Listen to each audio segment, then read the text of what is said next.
All right, guys, welcome back to the Rick Shiels Golf Show podcast, episode 154. Racking them up. Yeah, nice. Like I say that every week at the moment. I'm your host, Rick Shiels. I'm here with co-host Guy.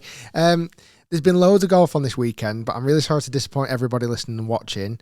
I know I've not watched a great deal, and I'm pretty sure you've not either. No. So this is a golf podcast where we might not talk about the most relevant stories in golf this week. Well, that's fine because we know that people listen to these podcasts like in the future. Is that right? Yeah. Yeah. So they'll be like looking back, and they won't care who won what events. And more importantly, you won't know. The more impressive matters is I had 2 crumpets for my breakfast this morning. Yeah. And you this weekend had a solo pint in Manchester. I did. So we've just been talking about this before the podcast and thought we'd bring it up.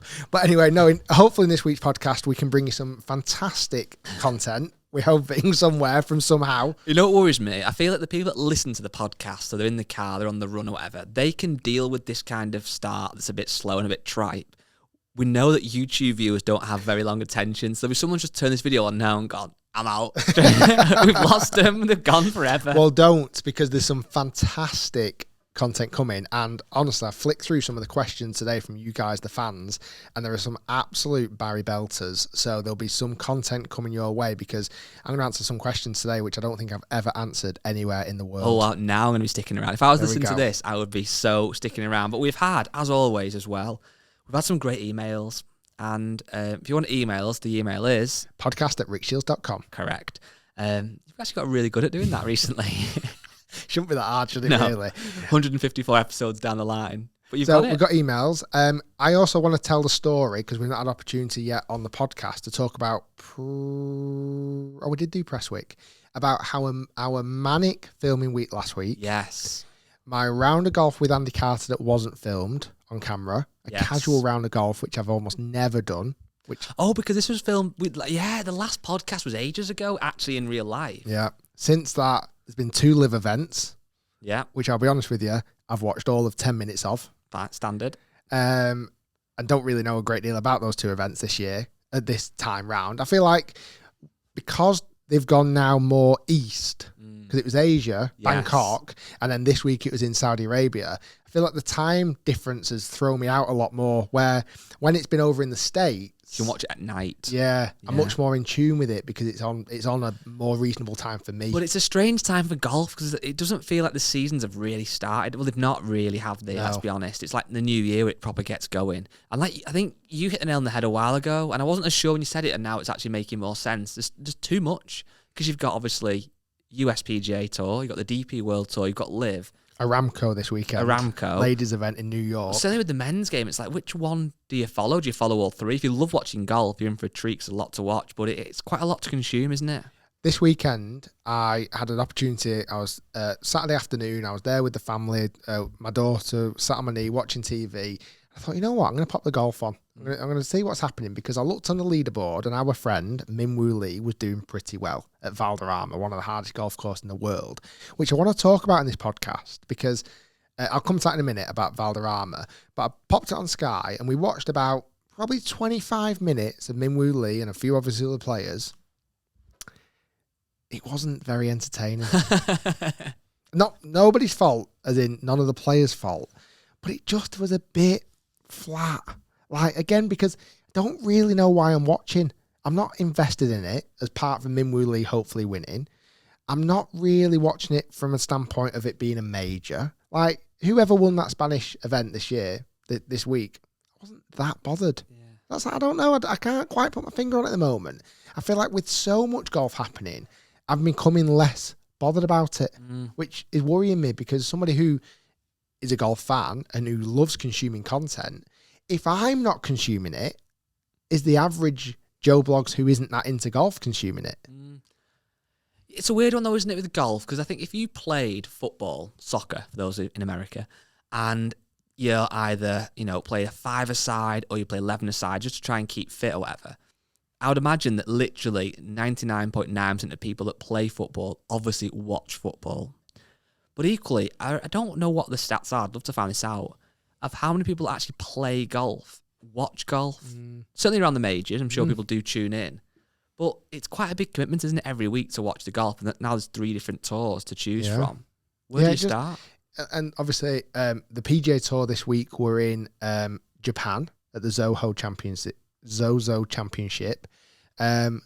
Just so much, too much golf this weekend there was. And it worries me that you can't, the best way of consuming content at the moment is on Instagram or Twitter. Through YouTube, Rick Shiels Golf on YouTube. That's the best content.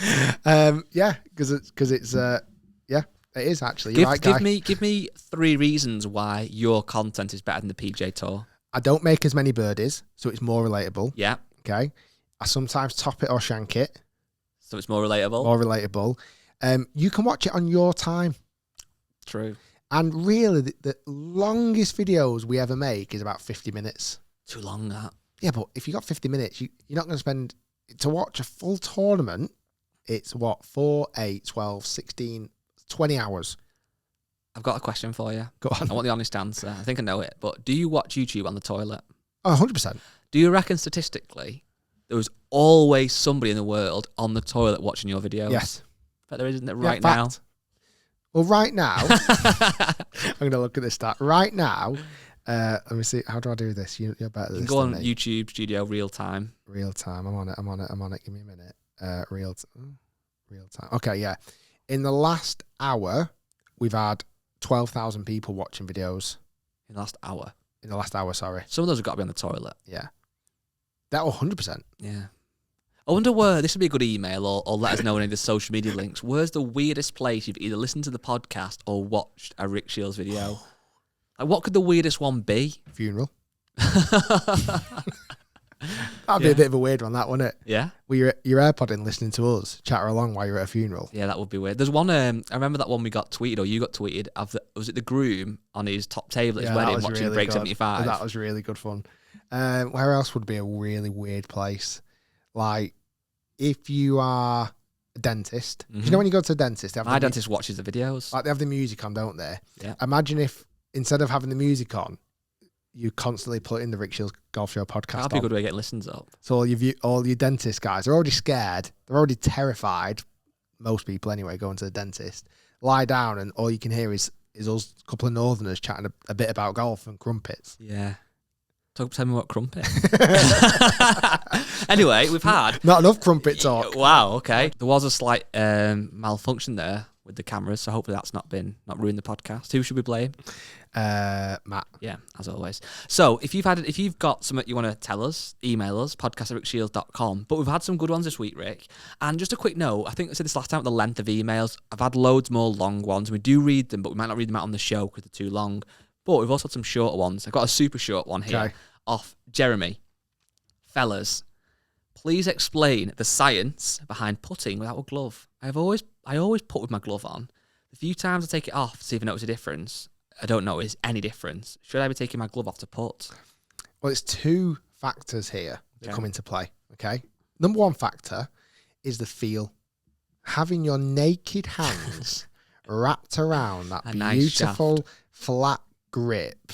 It gives you the kind of feeling through your fingers. Like, putting is a very sensual method. Okay. Motion. Keep talking. And you wouldn't wear your glove in the bedroom, as everybody knows. So would you not? Oh. So having the naked hands pressed up against the grip allows you to control the pressure of your hands, to allow you to feel the sweat. If you are sweating a little bit, that's okay. Feel it, embrace it. Lube it up. You're going too far now. And then it's all about feel. Yeah.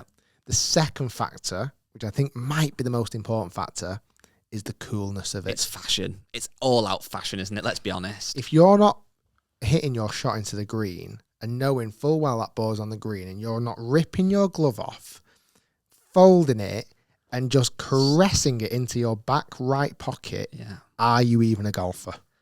I'm a more of a back left guy, I think. Oh, yeah? back right? Let me think. No. I switch it. Whoa. But sometimes I'll actually just put my glove. I actually quite like golf bags when they have a little Velcro bit on the side. Yeah, that's definitely a trend. You can stick it on there. But it's very strange. It's such a simple thing, isn't it? But like everybody pretty much puts out the glove on. Well, it's not always been that case. And it hasn't. Because you look at players like Jack Nicklaus, he was always grip on, glove on.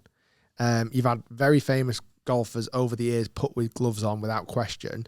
But I feel like it was the era of Was it Tiger? It probably was Tiger, wasn't it? Let's be honest. He would have. I think it might have been just before that, but I think he was definitely the one that everyone copied what he did. You know who I think also would have done it really cool, like David Duval.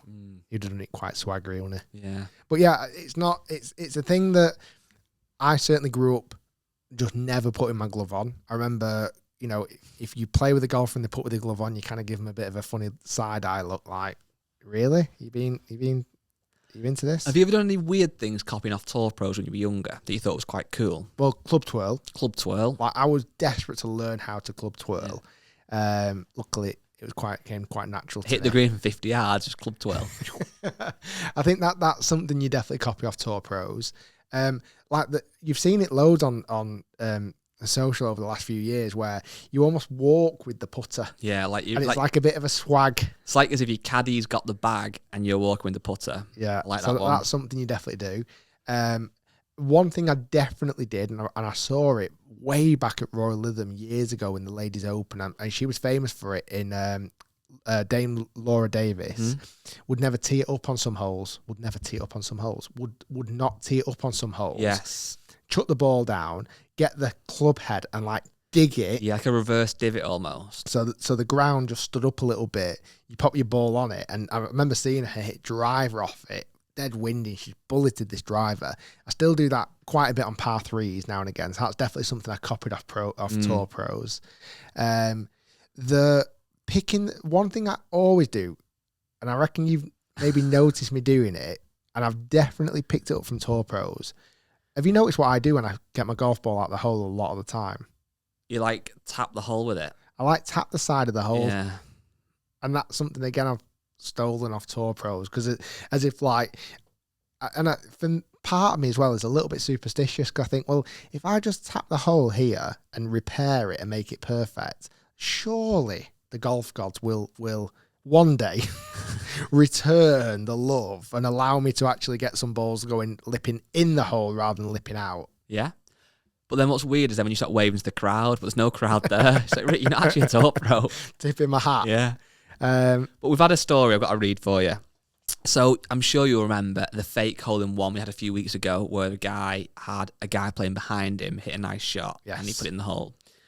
We've had one that borderline beats it. So this is it's a family situation and it's a strange one, so I'm going to read it to you. A little story for you. Feel free to air. My brother and I are 18 months apart and got into golf when we were about 11 or 12 years old. Our mother had been invited to a corporate golf day and went to driving range to get back into swing of things. We both joined her, hit a few balls and got excited and got into the game. A bit like you with your mum, from what I believe, right? Yeah. Having not picked up a club for 25 years herself, she wasn't really impressing anybody with her skills. But the three of us got into it and hit the public golf course a couple of times a month, and my brother and I would hone our skills. A few months into this, there was one hole where my mother and I hit drives into the fairway, but my brother hooked his tee shot in some thick rough. My mum took her second shot towards an elevated blind green from about 140 yards. She hit it pretty solid, seemed very happy with it from what she could see. But then she went to go and help my brother look for his golf ball. I walk up to the green to search out for mine and mum's second shots, and my mother's shot was as good as she thought. It was about 10 foot from the hole. I see that she isn't paying attention to the direction of that I'm in on the green, so I casually kick the ball across the green and into the hole and starting to look for my golf ball. As her and my brother come up towards the green, my mum looks a bit confused. She can't find her golf ball, so I say, better check the hole. Yep, an eagle. She gets rather excited and giddy about it, and 25 years later, I have never told my mum about what I did, and she is still dining out on that shot today. Sorry, Mum. Wow. That's evil, that. Pure and utter evil. Because you know why that's evil? There's two reasons why. Firstly, it's been 25 years of not telling his mother. And secondly, there was no need to do it. No. She'd already hit a good shot. She hit a good shot. The last story we had was the guy that kind of hit it onto the green while they were still there, still a little bit angry maybe, whatever. There was no reason to do that to his poor mother. She might have got a genuine birdie. Instead, she got a fake eagle. But weren't the when the hole-in-one happened last time, was that not a mistake from the guy who was on his own? Yeah, but he thought it was just mate. Sorry, behind him. Yeah, I thought it would be a joke. Correct. So it's like more of a jokey thing, where this was more intentional. Very, very. Do you know what I mean? Yeah. Like this had intent. It had intent. Like in a court of law, he's not got a leg to stand on here. Where the other guys, they might get off. Banter gone wrong. Yeah, you can get away with that. But this, to your own mother, I mean, that's unexcusable. Yeah, I think if he's emailed him for any level of sympathy, he's wrong. He's bang out of order. Give me 5 words to sum him up. Wow.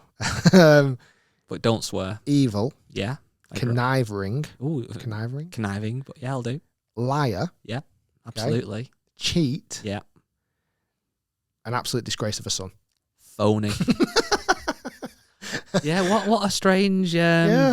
Maybe just keep that to yourself. Maybe don't... Have we got his name? Yeah, we have. Let's find him. And do what with him? Tell his mum. I'll tell your mum.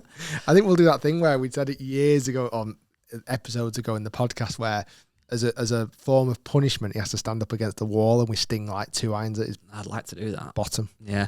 Another email. It says, Rick, golfer's girlfriend needs your help. Wow. It's not the first. Won't be the last. Excuse me. And it's basically, it's from Lena Ferguson. Or is it? Yeah, I think it's Leanna or Lena. I'm sorry, one of those two. Would it be Lena? Leana? Yeah. Okay, I think it's Lena. Hey guys, hope you're having a good day. We are. Are you having a good day? I think so. So far. So far, so good. Don't ruin it for us, Lena. Just writing to say that me and my boyfriend, Callum, are big fans and always watch your show together. Nice. Callum has got me into golf this year, and it's something I love doing with him and really appreciate him sharing his passion with me. He even got me my first good set of irons for my birthday this year. What a nice guy. Well done, Callum. He is turning 25 on November the 21st, and it would be a great surprise if you could give him a birthday shout-out on that week's podcast. He's been a big fan of the channel for years. Now, I must admit, I put this email to one side before I kind of read that fine print, so we're going to actually say happy birthday to him now, a month in advance, but better than nothing. At least we're the first people to do it. If you want one actually on the day, go on Rick's Cameo. Yeah, check me out on Cameo. This is what you're getting for free. Also, if you have any tips or ideas, that would be a good gift to buy a golfer that already has everything. That would be great. After 5 years of birthdays and Christmases, I'm beginning to run out of ideas. Thanks for taking the time to read this and look forward to seeing what you guys have planned for the channel in the future. So happy birthday, Callum, from us and from Lena. Yes, Callum, straight down this main camera. Callum, happy birthday. It's Rick Shiels. Hope you're doing well. I know it's very early, a month early, but hopefully you have a wonderful time. And you can stop watching now, Callum. Lena, 2 things. I think a great present, and this is for everybody listening, genuinely, this is my go-to present for somebody who doesn't know what to buy somebody as a gift. Personalised golf balls. Mm-hmm. I actually don't think you can go wrong with it. You're going to use them. You're going to use them. Or you might save them. Yeah. I just think it's a really safe, like a nice box of Pro V1s, let's say. So it's like 40 odd quid, so it's not a dead cheap present. But you can like personalise the numbers. Mm-hmm. So you can have 25 for his birth date. Nice. Is he 25? Yeah. He's 25 and he's 21st of November, so you could have 25 on it. Yeah. For his birth, for his year of birth. His age. You could then have on the side of it. You could go 2 routes. Okay. You can go lovey-dovey, like. Give me an example. To my little Callum bear. Nice. Always keep your glove on. Oh, nice. Wink. What kind of glove are we talking about? Or you can go comical. Yeah. Okay. Like. This ball belongs to Callum. Please return to, and put his phone number. Nice. I love those ones, but you can go different ways. But I just think it's a really safe present. It's not, doesn't cost the world. If you wanted it to cost more, you could just do multiples of that. Do you know what I mean? You could do 2 dozen, 3 dozen if you want it to cost a bit more. But I would appreciate that present almost for the rest of my days, for the rest of my life. Personalised, Joe Kid, bit of lovey-dovey, whatever it may be, Pro V1s, personalised number, little message, done. Yeah. I'm trying to think of a better idea than that. I'm kind of struggling. Or potty toilet, potty putting. Potty toilet. Potty putting. Oh yeah, that's horrendous. But that's the worst gift in the world. Yeah, I'm not a huge fan of novelty presents, and certainly the golf space. Give me some that you used to get as a kid. One I've had not even that long ago off my mum was golf pens. So pens, the grip comes off, and that's where the actual pen bit is. Just the sharp, but and then yeah, but when would you use that as a pen? I don't know. You wouldn't. They're not great. That potty pot, I've had that before. That's horrendous. It's like a little mat that you're supposed to go on. Yeah, not a fan There's of a that. few really common ones, like a shot counter. Yeah. How bad is that? I know. A ball cleaner. Do you remember Excuse the kind of plasticky, squashy Like, oval it was like shape, a- and inside of it was a sponge. Like a shell with a sponge in it. Yeah. They were terrible. I've had before like a plastic Christmas tree shape. It's probably only this big, filled with tea pegs. Mm. Terrible. Yeah. Okay. They're actually from Harrods. Harrods. They're actually from Harrods. Quite posh teas, but a bit of a waste. Lindor chocolate balls. You see quite a lot. I'm not saying that they're rubbish, but they come in a pack like a 3 Yeah. golf. And it's just kind of like, oh, you like golf, you like chocolate. And dead expensive. Like, they're so expensive for what you get. I'd rather have loads of dairy milk. Yeah. Cream egg bars. And another good, actually, a really boring but good present would actually be a glove. But you kind of get the size. Yeah, but I just think it's really hard to buy. You know, what if someone bought you a glove? They bought you like a phaser. yeah. Large. I'd get it out of the box. Do you know what I mean? I'd get it out of the box, hold it and slap them across the face with it. Like, well, it's a terrible present then. All right, Because then. they get your size wrong, and it wouldn't be the glove that you would What's like. wrong with phaser? Would you have a phaser glove? No. Right. And that leads me into my next email about brand snobbery. What a good segue Nice, that was. brilliant. So this is from Aldo, and he says, I guess I am a brand snob as well. I love my Titleist golf clubs, but I've tried other brands, especially in wedges and woods. I even had Kirkland wedges, and I loved them after I re-gripped them, which is a first shout because the grips aren't brilliant. The thought of buying less expensive premium brands has crossed my mind. The main reason that I don't is because I can't resell them in case I don't like them or want to upgrade later. I have sold my irons for a good chunk of change, so I love the fact that with big name brands, you can sell them later on through the years. I recently sold my old Titleist 710 AP2s, which I regret in brackets, but it funded my T300s. Of course, not all, but definitely helped me to upgrade. I didn't quite. Oh yeah, so not all the money that you got for them obviously went towards the T300s, but it definitely helped. So for that reason, I will continue to be a brand snob. Again, I don't care what people think, but I play what I like. Thoughts on that? I just think we are wired to choose brands that we trust, quote unquote. The amount of times I'll be literally, I brought it up in last week's podcast, I'll be driving down a motorway and look at a car and go, oh, that's nice, I like that. And I see the brand of the car and I go, oh. Yeah. It's bad, I know, but I think we are wired like that. Like, I'll go shopping and I know, for example, those baked beans are cheaper than Heinz baked beans. But I'm picking up Heinz baked beans every time because I'm a brand snob. Do you get beans with no extra salt and sugar? Yeah, a little bit reduced, I think. Yeah, we go full reduced. Actually, fine. Really good. Like ketchup as well, a little bit reduced. Yeah, I can live with reduce that. it a little bit. Because Yeah. when you're having your burger, your chips, and your pizza, it's good to a have. little bit of reduced. Yeah, so I think unfortunately we are hardwired, and it'll be the same in golf shops. If you go in a golf shop next time, have a look at which golf clubs are presented the nicest. I can guarantee it'll be your Titleist, your Callaway, your Pings, your TaylorMades, won't it? Mm-hmm. Your phasers, Yeah. you know, they'll just be tucked in a corner. Yeah. They won't be given the same prime location. And again, when you're as a customer, when you're going into these shops and you're looking around, certainly if you are actually going into a shop, but even if you went online, I can almost guarantee the major players in the space will have prime location on the websites. I agree. Actually, interesting you mentioned Ping a minute ago, because we have now started to see their new products. Yes. And Ping have done it a very interesting way last couple of years, or last few drives, which is a bit frustrating for us, but they have released them earlier in, what would you call it? Asia and Australia. I didn't think they were doing that this year. No, they are. That's really annoying me, actually. And the new one, is it the G435, or what is it? I've forgotten now.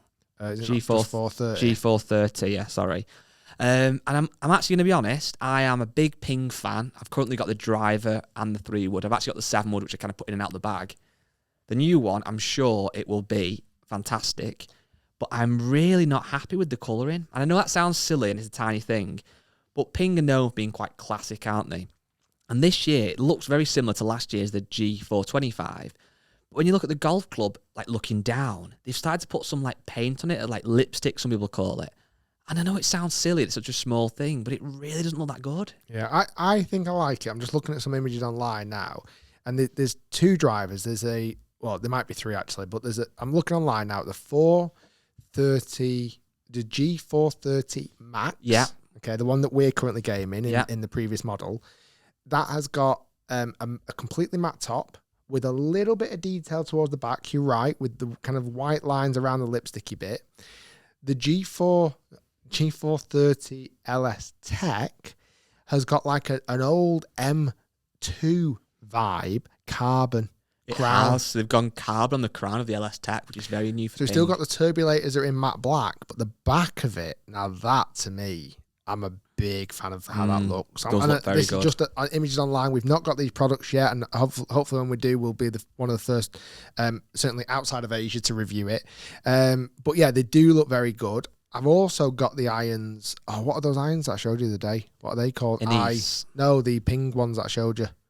The I can't remember. I25. Oh, what yeah, the new Ping irons. I can't remember. It's not very good of me. They look ridiculous. No, but as I said, I'm sure these new Ping drives will be spot on. Can't wait to get them in your hands, get them tested, Rick, and we'll obviously post a review as soon as we can. But yeah, looks-wise, they do look good, don't be wrong, they do look really nice. It's just that bit of paint, I just feel like when you're putting the club behind the ball, I like it to look fairly simplistic, and I just don't get that. I don't think it adds much. If it was there for like alignment purposes or something, but it's just to make it look a bit newer. And it has definitely got a look, people have said this, of the Cobra Rad. That's the one. Rad. It's got a bit of that vibe, the same kind of just colours. Just the colourway. Yeah. Personally, again, not seeing it in real life, I think I like this more. Well, I do. Yeah. And there's one thing that I've definitely become much more aware of over my period of time testing golf clubs, even though it's been 10 years. I don't think I like shiny golf clubs. Really? Shiny crowns on drivers. Yeah. I think I'm all about matte or carbon or something, because I put a driver down the other day. It was a new one, and it had a gloss finish. TSR? It was a TSR. I played with Carter last week, and he had one. And I put it down, and for me, it was quite a sunny morning. I felt like there was so much going on the club head.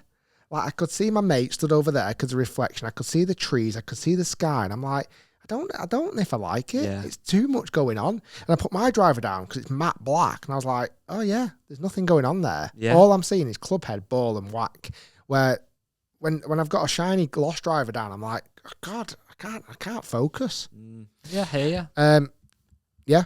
So I did play a casual round of golf last weekend. With Andrew Carter. With Carter. My mate John Beasley and a pro who used to be a pro, but now he's not a pro. We played at May. We had a fantastic match. I absolutely wiped. I mean, Carter was on my team, but I wiped the floor with it. Oh, so that's what I wanted to talk about. I wiped. I mean, he was bloody pathetic. I mean, granted, we went out for a few scoops the night before, but he was just really bad. Did he embarrass himself or?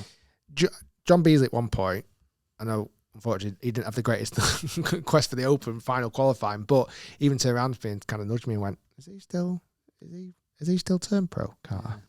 I'm only joking. Carter, I'm sure he's listening. Apparently listens to every episode. Does he? He's telling me every single episode. Wow. So everybody listening, don't tell Carter this, and let's see if he texts me this code. Okay. And I'll share it on the Instagram, but nobody tell Carter to text me this code. Okay. Smelly sausages. See if he texts me that. And if he does, he listens to the podcast. Yeah. Okay. Nobody, listen, everybody, don't tell him. And this is going to be proof if he listens or not. Yeah. And if he doesn't, then he's a liar. I must admit, when you said a code then, I thought it was something really good. Like, I don't know what, but smelly sausages wasn't what I was expecting. But fair enough. You do you, Rick. But we've also, this week, not only have you played with Carter and battered him and embarrassed him and destroyed him. Even though he's on my team. Made him beg for mercy. And we halved the match. But anyway. Yeah, but still, let's make it bigger. We've also filmed some absolute Sally Stonker videos. And they will be coming to your YouTube channel in this next week or so. We've been busy. We have really busy, stressfully busy, too busy. Because as much as you share good news... Yeah. I'm going to share some bad news. Go on. Okay. The reason why we filmed so much this week, I'm gallivanting again next week. I'm on holiday with the family. Now, at the moment, that means we might not have a podcast for next week. Yeah. Okay. We might not do. But we filmed shed loads of YouTube videos coming your way. We did. So there's some very, very exciting ones. And should we give a little hint of what they are? Or yeah. Yes. Okay. So one of them is a golf ball. We've been shopping. Well, Start again. I've been shopping, Rick's been spending. So I get to do the good stuff. I find stuff online that's going to be good and then Rick has to pay for it. But we have found some very interesting golf balls. Now, everyone listening to this knows that golf balls can be quite pricey or they can be quite cheap. But normally when you buy the cheap ones, they're not a good quality, they're not very good brands, you don't know where to trust them. I think trust is a big, big thing.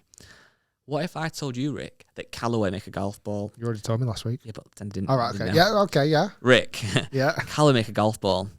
At the moment, it's about £1 a golf ball. What? Yeah, £1 a golf. That's it. It must be fake. It's not a Callaway. It's a Callaway. It's real, genuine.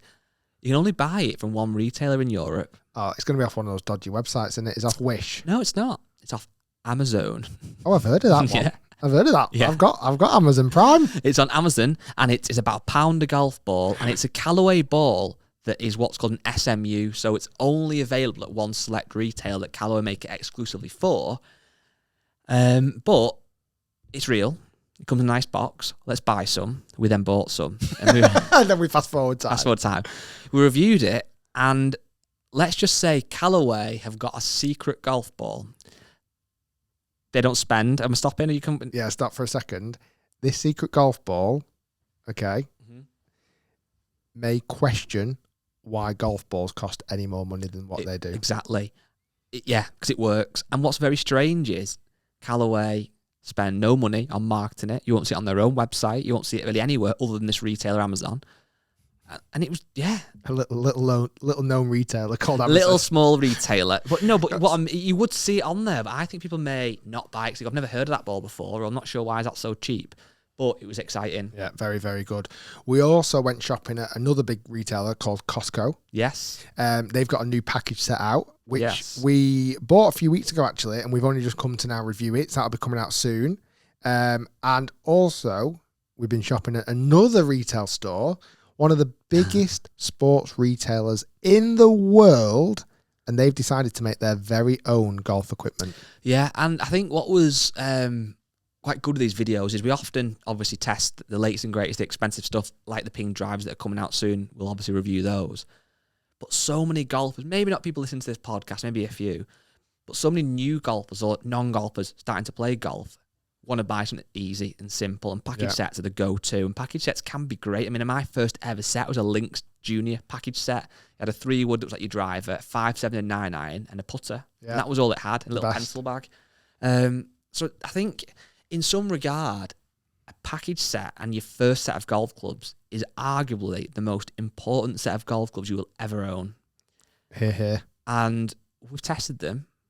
And the results will be coming on YouTube soon. too. They're very interesting results. There's some decent stuff out there. There is. I think if you look and you don't get scammed. Obviously, we had the golf ball incident a few weeks ago. The refurbished golf balls, the Pro V1s that I bought from American Golf, and they were absolutely shocking to the point where the actual the CEO of the golf ball company messaged me. Not particularly very happy, but said what I said because it was truth. The golf balls were absolutely dreadful, and I think unfortunately things like that, when it seems too good to be true, stops a lot of things that are probably too good, are so good it's true, from flourishing. Do you know what I mean?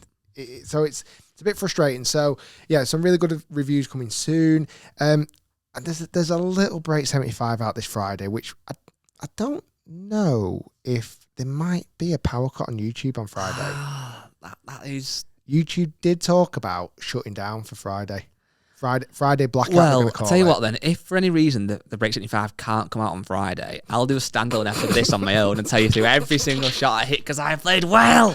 Guy played fantastic. So that is going to be coming out on Friday. I think you're going to really, really enjoy it. And we've got... I'm trying to think. We've not got another. Oh, we've got a couple that we're filming. Oh, we've got one we're definitely filming this week. Yes. Which is at one of the biggest golf venues in the UK. Yes, Marriott Worsley Park. Globally recognised. Hosted a number of Ryder Cups. I'm sure you can probably guess. That's coming up this week.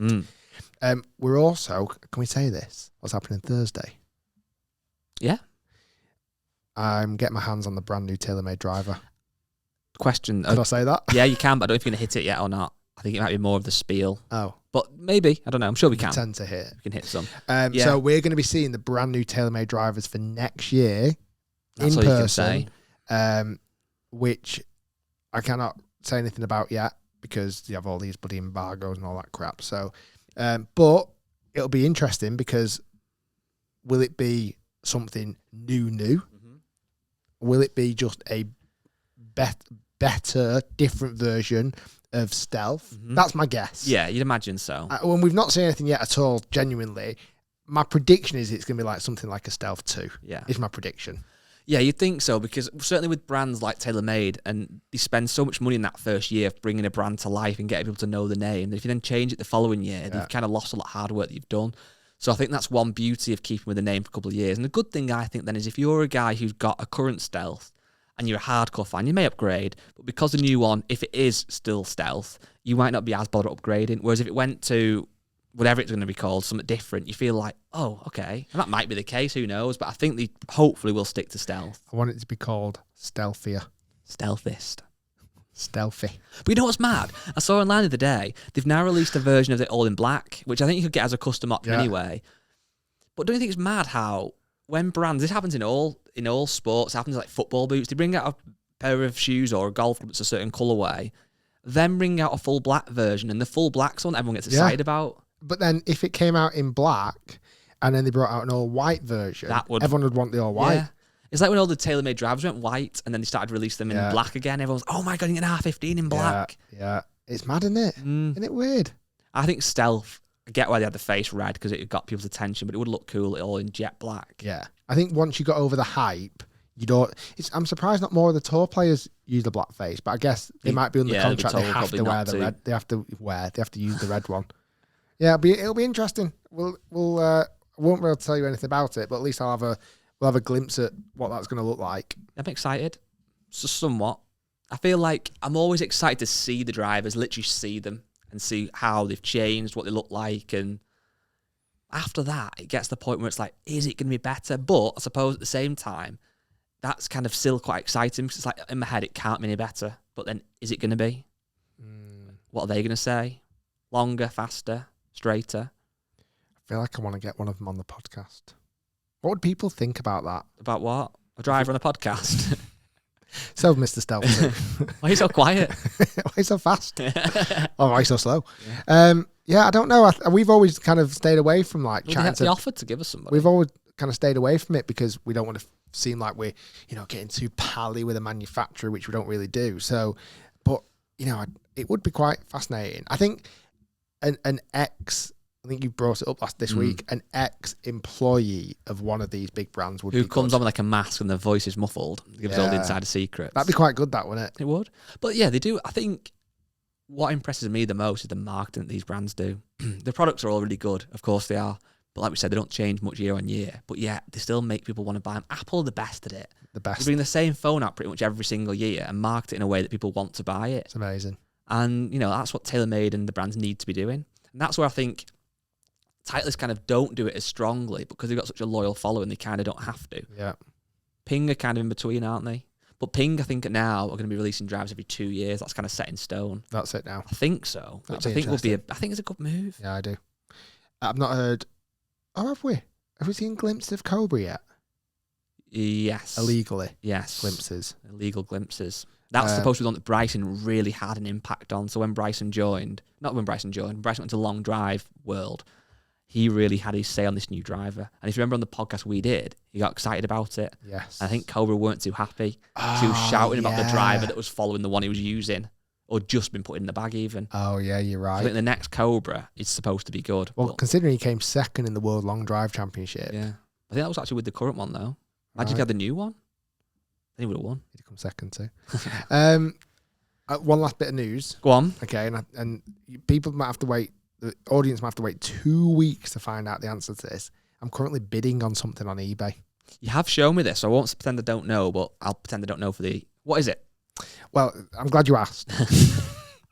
I never ever bid on anything on eBay. No. Okay, hardly ever. I'm a buy it now type of guy. Okay, if I see something, I want it now, right?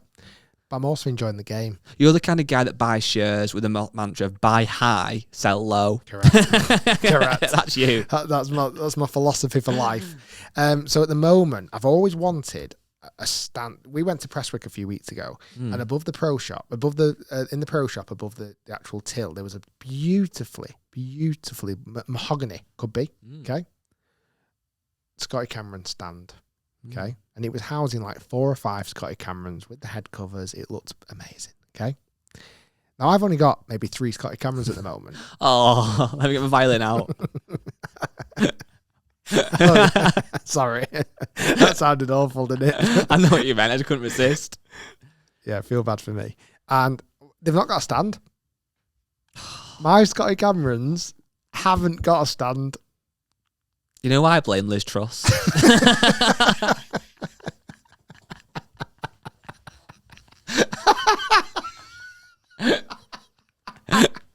Yeah, get her out. So I've not got a stand for my Scotty Camerons. Okay. At the moment, they're shoved in like a tour bag. Oh God. Okay, right. So I need a stand. You do. Because how can 3 Scotty Camerons sit in a £600 tour bag? They shouldn't be doing that, should they? Ostrich leather tour bag. Handmade. Oh. What's funny is I don't That mean was it me. this- You know what? I was trying to tell this story, trying to be relatable. Oh, yeah. Like, oh, look at me buying stuff off eBay. Yeah.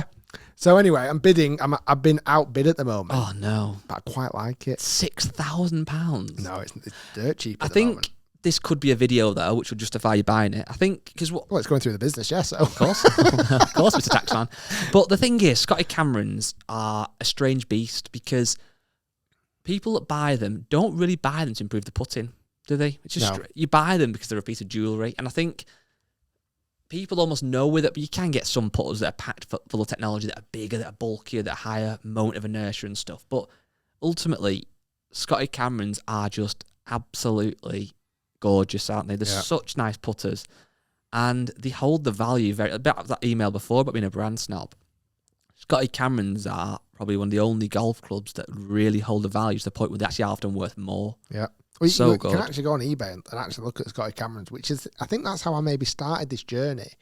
And there's so many on there that you think, oh my God, like that looks battered. Yeah. Yeah, it's like 700 quid. Yeah. And you're like, wow, that's crazy. I must admit, after searching last night, I text who I thought used to be a Scotty Cameron fitter, or who was a Scotty Cameron Nick. fitter. Yeah, doesn't work for him now. Ah. But I actually want to go for a Scotty Cameron fitting. Yeah. Yeah, I feel like I want to go for a fitting anyway, a putter fitting, because I'm swapping and changing like you can't believe at the moment, guy. Okay, I've got a problem. Yeah. Yeah. I know I've got a big problem with putting at the moment, with my life, but putting mainly. And I'm constantly swapping, changing, tinkering, messing. And I feel like I just want somebody to go full fitting and then come out and go, that's your prescription. If it doesn't work, blame yourself. Yeah. Because then I can then point the finger to the fitter then, rather than the putter. Yeah. And then I'll go for another fitting. I mean, because you did have a lesson with the best putting coach in the world, and he told you what to do. And he said that putter was terrible. He for did. me. But yeah, I think I would like a putter fitting. And would you go for Scotty? I take it you're gonna go. You're not going for a bit of technology. You got like the even roll vibe had for a while. You could go for but Scotty have got the technology vibe as well now. Have they? Yeah, the Futuras and the. Yeah, but you're not going for it. If you got a Scotty and didn't get a blade, I'd be seething. I'd break your stand. You know what? We went looking at. We were in a pro shop a few weeks ago, and I was actually just looking at putters. I honestly choose putters so much about the grip. Yeah, So much about the grip. It's ridiculous. it is ridiculous considering you could just swap the grip. Yeah. But I know what you mean. But having said that, I could pick a putter without even putting with it, just holding it in a few strokes, and I can just tell if I like it. Sometimes then the feel. I had an Odyssey once that was unbelievable, and it was the white ice, I believe. Oh, was it? I can't remember anyway. No, I'll tell you what it was. I've got it. It was Odyssey White Hot 2-ball, but then it had like 2 almost like a number 7 fangs coming off it. Oh, So- yeah. And the face had like a steely insert, I think, and it was quite firm. But to actually stroke it, it felt so stable, and you had the 2 balls alignment, but the feel was minging. So that can happen. But having said that, if you just stroke a putter, you can just tell. Yeah. I'll literally look at a putter stand and pick. And then I've not got one of them. I need one. Why have I not got one of them? And I'll literally pick I'm not looking at the heads. I'm looking at the grips and going, oh, that's a thick grip. Then I look at the head and go, oh, I quite like that head. So you're telling me you could go for a Scotty Cameron and you could walk out with a mallet and a thick grip? Because that's totally against my whole ethos of Scotty Camerons. Scotty should be blades with skinny pistol grips. But it'll look good on the stand. Once I don't use it anymore. Okay, there you go. No, I would love to go in with the mindset I want a blade. To be honest, I do often use blades of some description. A slightly bigger blade, but some description. But as long as it's got a thick grip, then I'm fine. And you Can you look past the thick grip? Not really with a Scotty. Certainly if you go for a bladed Scotty, they have to be a pistol. If you went for a big chunky Scotty, which I wouldn't like, but then I'd kind of give you some leeway if you went with a fat grip. But if you're going for a nice Tiger Woods style Scotty, I think it has to have a skinny pistol grip for more feel. Like I talked about because you lose feel with a thicker grip. I know, but I like them thicker. That's what she said. With no glove on. We've got some Facebook questions. Let's fly through them. I've not really been through them yet, so I don't know if you want to pick some. No vetting, straight in. Would Michael Voster, would an app on your phone similar to Tinder but to find golf games in your area be something people would be interested in? We have actually spoke about this, and there are actually ones out there. We spoke about this in another podcast that apparently has mentioned the same thing before, slated us for talking about it, which we didn't know that they'd ever done. So that was Michael, strange. you're causing buddy beef. But apparently someone's commented, you mean like tee up, golfer's friend, Are they just Dimplies. reading off loads now to show that they know loads? Sounds like a good idea. Yes, there are actually ones out there. If you're playing, this is from Stephen Walker, if you're playing 18 holes on a 9-hole course, do you get to play through when you're back on the first tee? Had some older chaps rather rudely enforce this rule recently just as they were about to tee off. Didn't give the best first tee feeling for us. No, I wouldn't say so. I actually don't know how that gets policed on a 9-hole golf course. Well, there must be a rule in place. I think Ed in there, he's a member of a 9-hole course. Maybe ask him. There'll obviously be a rule in place, but I feel like I don't know. Actually, it's a tough one. Mark, get Ed. We'll ask him live on the podcast. We'll ask Ed live now. Let's find some other ones. What does Rick do to warm up? Any yoga or stretches? Playing more golf this year than ever before. My body is telling me so. I must admit, I'd never feel my first swing if I'd had no warm up. I don't think it would have been my fastest in the world. What the hell, Ed? You've really made an entrance there. Ed, I've got a question for you. Are you a member of a 9-hole golf club? Yeah. When you might be on that camera. When you get to the 9th hole, and then you go back to the first to play that as 10. If there's somebody else on the first as the first, who gets priority?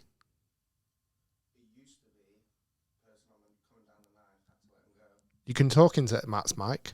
We'll try this for the first time. Matt's not allowed to talk into that mic, but you can, Ed. Is it working?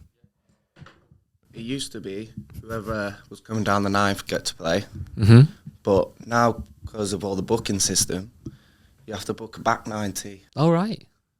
So you'd have to play 9 and then finish at like 10 past 12. And then Finished early, you had to wait. Oh, my word. What about if you were getting around slow? Would you miss your tee time? I never play slow, so. If the group in front of you might be playing slow. Anyway, thanks for clearing that up. Yeah, That thanks, was Ed. Ed, everyone. Matt, do you want to say anything about the subject? I'll stay quiet because I always play slow. That's true. Thanks, Matt, Ed. why have got the mic there? Do you want to apologise for the podcast you've ruined? I am very sorry for all the podcast mistakes. Oh, I'm joking. I always see the comments on Facebook and in the Facebook group and on YouTube. But I'm sorry for going on holiday, and I'm sorry for deleting one of the podcasts. Yep. Apology. But we thank you for all the amazing work you do, Matt. Well done. That was good. Goodbye. See you later. Have we got any more questions, Rick? We have got loads, but someone said Michael Todd. Any thoughts of Charlie Hull coming on as a guest? That'd be good. It'd be really good. We definitely need to get a few more guests. Oh, I've got on. one. The one you mentioned the other day, Did I mention the other day? Belf. Oh, maybe, Okay. but a better one. Oh, wow! We're really seeing the real side. Everyone's seen the real Rick Shiels today. I'm joking. In fact, I'm joking. I can't say that. Go on, no. a You different didn't. one. Yeah, I'm joking. Go on. So we might have someone this week, which will be next week's episode. But on the same afternoon, I noticed there was somebody retiring from professional golf I messaged them and they said, yeah, they'll come on in the next couple of weeks. All right. Do you want to give it away? Or No, because it's not been dead confirmed yet. Can I see it? And then I can judge my excitement off it. Am I going to be... Yeah. Good. That was good. No, I'm joking. Good, yeah. Very good. Some great stories there. Amazing stories. And he's gone to do a different role, I guess, now. Yeah, so that'd be quite interesting. Yeah, that would be interesting. Matthew Gilbert, what's the most useless bit of golf kit you've bought and used never or once? You've bought some Scotty Camerons. Scotty Cameron foot stand. Wow, that's a good one. I've bought so much crap I've never used. But have you... Why can't I speak today? I feel like I'm in a really weird voice. Have you since... did you do that before working in golf? Or if that makes... Did you? Yeah, I used to buy some crap. Did you? Yeah. Training aids were the worst. Oh, no, I never... I buy so many training aids. Do you remember the David Ledbetter swing setter? Yeah, I had that. I've had loads of things. To be honest, I used to buy them for clients when I was coaching them, thinking, I'll use that all the time, and I never use it. I'll sometimes give it to clients. In fact, actually, come to think of it, I remember we used to do videos at Prairie. You had loads of crap lying around. Loads of crap. Tennis rackets and training aids and them swing hitting bags full of clothes. Quite good, though. This is an important one. Kiresh Patel has asked, if Rick is now a Top Tracer ambassador, which I am still, right? Unless you've been signed. Is he now an unlockable character in the new PGA 2K23 game? I don't know what the relationship between Top Tracer and that is. I don't think Top Golf are involved in that, and Top Tracer and Top Golf are associated. Should I be a character in the new video game? I wouldn't play as you. I should be in the I think I should be a character. Do you? Yeah. Okay. 1,000,000%. Why would you not want to play as me? Because I want to break 75. Boom. Inconsistent off the tee and not very long. That's what she said. Then my irons sometimes hit the green. If I don't hit the green, I putt, and sometimes never get up and down. But it'd be fun. Be realistic. If you want to play golf and it's like realistic and frustrating, and then you're smashing up your PS5. And if and you could unlock, I think an extra unlock option should be uncensored Rick Shiels on the 2K23 game. I would love Rick Shiels on the game, but it's Rick's roulette. So before you go, you've got this little roulette wheel, and you've either got like quite good Rick, who's going to shoot maybe around par. You've got like a bit annoyed Rick, who shoots 8 over, and you've got horrendous Rick, where he shoots like 16 over. That'll be class. Love it. Paul Littlewood. Should Rick take some hickory clubs to the driving range to practice? No. Well, I don't think they're going to come back in fashion, Paul, to be honest. I think if I did practice with them, I could get them going, but they're so bloody hard. But I'm interpreting that question potentially that he then thinks would that improve your normal game, and I don't think it would, because it's almost a different swing, isn't it? And I think it'd actually ruin my normal game. Question for you, actually, on if I could ruin it anymore. Question for you. I've seen this a few times, and I've got mixed opinions on this, mixed thoughts. I hear some people say that like they'd want to start golf with blades, because if you can get used to playing blades, then you're making the game easier in a sense when you start using other irons. What do you think to that? I think there's some level of truth in it, but I think it would put more people off playing if they started with blades. Does that make sense? Yeah, so but the only reason... I think more people would quit. Yeah, exactly. Before they even get to the point of hitting more cavity irons. Well, what I don't quite understand about it is I think people perceive that if you use a blade, you have to start using to learn to use the middle. But surely that's the same when you use a big cavity. You still want to try and hit the middle. Yeah. I don't know. I think it's one of those... There's a lot of truth in it. Bit of a wives' tale. Yeah. Last question. Josh Richards. What is Rick's new lob wedge? I've been using... I don't know how long it'll last. But a tailor-made high toe. But not the new one. Like an old Bigfoot, it's called. Yeah, it's horrible. So on that note, we'll see. At the moment, it's staying in the bag, but we'll see how long it lasts. Guys, thanks for watching. Hopefully you enjoyed it. Press Wit video. Comments on that have been absolutely incredible. Thank you so much for watching that. Loads of videos coming up soon. Fingers crossed, we will do our best to get a podcast out next week. If not, it'll be the week after. And with that note, thanks for watching. Be sure to like and subscribe to the biggest and best golf YouTube podcast in the world. Make sure to like and subscribe to the best golf podcast and biggest golf podcast in the world. There, we've said it. Foreplay. See you later. Joking. And get me in 2K23. 2K23. Yeah. Peace. Bye.